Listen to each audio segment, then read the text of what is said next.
Hey Joriam, nice to see you again. Hello. I think it's a few months ago when I met you at the Impact Hub in Amsterdam. Mm-hmm. And I saw nice looking colored cards and I was really curious and then I walked up to you and asked a lot of questions about it. Tell me more about the game and what it exactly is because the people who are looking now have no idea.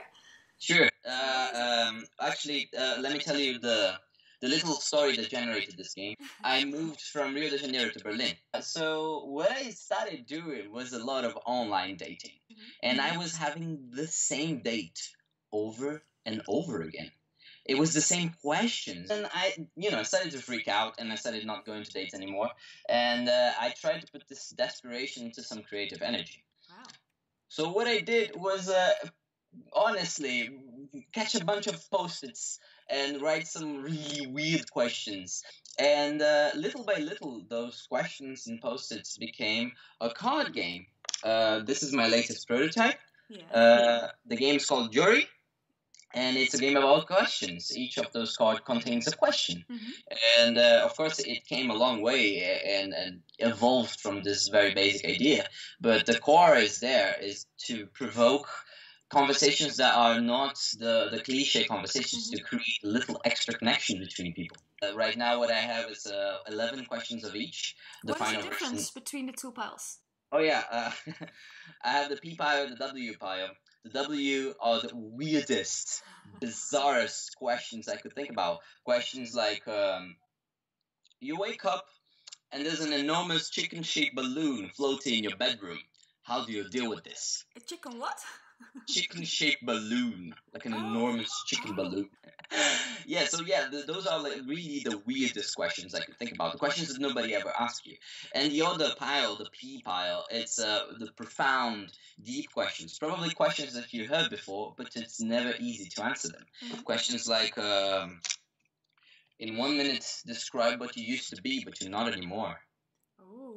Yeah, so those are very different, intentionally different piles of questions. Yeah. And the idea is that the people who are playing, they themselves can choose the tone of the conversation. So they can stay weird and light and playful, or they can go deep and they can find out about each other's childhoods and ideas of reality. Do you think it will work for a business as well, for events, for example? Oh yeah. People started telling me, oh, you gotta put this in other environments. It's not only good for dating, it's good for everything.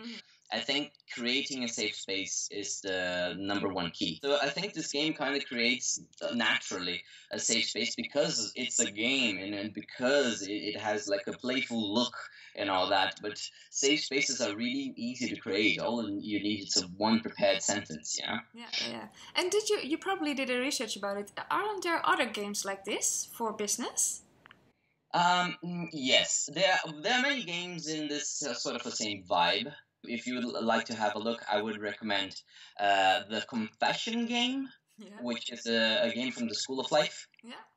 And I would say in my spectrum, it absolutely eliminates this part and keeps only the profound. Okay. But it's a beautiful game, it's really cool, and I love the School of Life. And there's a game called, I guess it's My Superpowers. It's from design thinking consultancy in New York.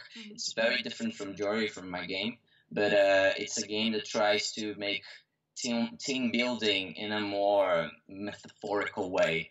It somehow relates, but it's not about questions. It's about affirmations. Okay, that sounds good. If people are interested to buy this game, how can they do this? Oh, to be honest, right now, the only way to buy this game is directly with me. And it's not really buying a game, it's buying a prototype. Right now, even like the first card that comes, it's a story card that tells like, hey, I am a prototype. I'm glad you're holding me, you know. That's cool. Right now I'm currently looking for an investor to turn this into a real thing, and soon enough, I'm really putting some effort into this. But soon enough, it will be available most probably on Amazon. Oh, okay. And you will let me know so I can share it with my readers? Sure. Yeah, that's nice. Okay. I would like to test a question. Oh yeah? Yeah? So, weird or profound? Weird. I'm a little bit afraid though. So the thing is, whenever you choose, you ask the other person. So you ask me this question, and then I'll ask you the next one. Is that okay? Yeah, that's okay. So, if you could remember, I've answered those questions a million times, all right? If you could design a planet from scratch, what would it be like? Be really specific. So, my planet, it's ever revolving, like infinitely fasting revolving neutrino star, and the pressure around it, it's so great that it's a cradle for other stars, and the surface of the planet is really, really smooth. There's really no mountains, not anything. It's like the perfect sphere, just revolving violently through space. Wow. Well said.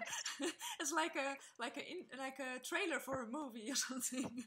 Nice. I like this idea. And so it's my turn. I'm gonna go for profound. What's more important, a happy life or a meaningful life? Why? I want both. What's more important?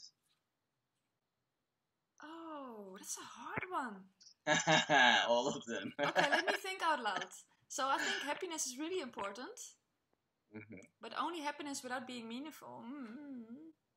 I think being meaningful creates happiness. Okay, so long answer short, I think I find meaningful more important than happiness. And why? Because I think in the end, it makes you happy.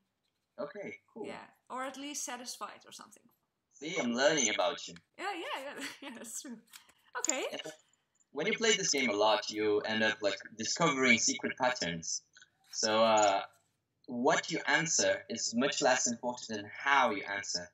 So when you say your answer was the relationship between happy and meaningful, many people go to the other way, like the absolute separation between happy and meaningful. And if I only could be happy and only could be meaningful, what would I choose? And this says a lot about how people judge anything. You end up like learning people's decision-making process. So in the end, this is a game about intimacy.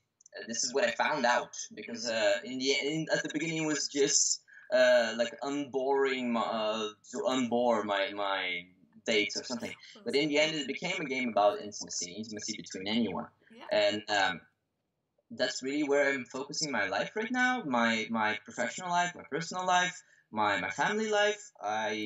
Since the beginning of this process, many things have changed around me, and I think I'm gonna do this. I think I'm gonna open a company or a network, or I'm not sure yet. But my idea is to create this precious thing that people only talk about in a romantic way, intimacy between a couple. But it's not only between a couple; it's between anyone, you know. That's really well said. I really like it. Thank you so much for sharing. Cool. I can't wait till you launch it. I hope you will have a nice company and be successful. Keep us posted, and like I said, I will blog about it when it's live so that others can try it out too. Cool. So thank you. Ciao, ciao. Okay, good luck. Bye bye.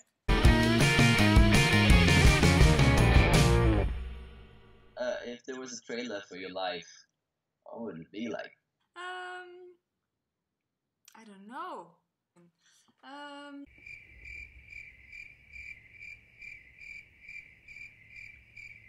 Okay. I don't know. No, I will cut this.